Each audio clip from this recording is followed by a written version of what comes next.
Hello everyone, welcome back to this channel.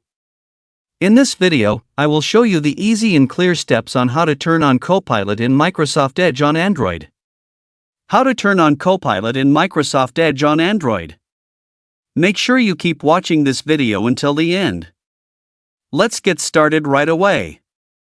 Firstly, open the Microsoft Edge app on your Android device. This is the initial screen of the Microsoft Edge app. Next, tap the three-line icon at the bottom right of the screen. And a menu like this will appear. Tap the Settings menu. Tap Microsoft Services.